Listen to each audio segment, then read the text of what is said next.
Hey peeps, welcome to NasTime. I'm excited today. I'm here at the Tyre Factory in Ferntree Gully. It's actually my birthday and I'm shouting the new BT-50 to a new set of wheels. Now, I did put a post up a few weeks ago asking for you to vote. I put 3 options up. That was the fuel and ROH and Lenso wheels. I'm also deciding between the Wild Falcon Peaks and the Maxxis Razrs. You guys decided, you voted, and we've picked a winner. So let's go find out what that is. Now, as you can see inside the store, they've got an extensive range of wheels and tyres. Now, I've been dealing with Johnny. He's absolutely fantastic. He's one of the owners. Lovey's actually doing all the hard work though, and putting all the tyres, and make sure that you get your tyre pressure monitors swapped over. But just have a look at some of these gorgeous rims. One of my favourites up here actually, behind there, absolutely gorgeous. Now, one thing I will say I'm not impressed with is the old tyres. They actually get a lot of rocks caught in them, and look, it's not a big deal, it's a little bit annoying. I get concerned that maybe the rocks are flicking up and hitting the guards underneath and causing some damage, but obviously with the all-terrains, not going to have that problem anymore.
Well, there you go, peeps. I'm absolutely stoked with the new wheels.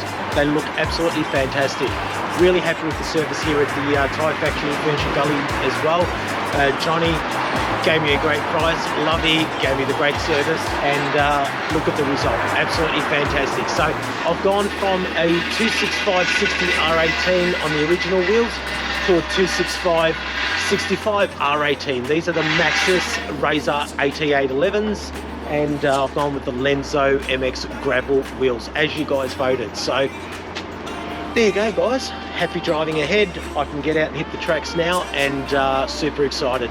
If you enjoyed this video, please like and definitely subscribe. I do lots of videos like this, all outdoor adventure stuff.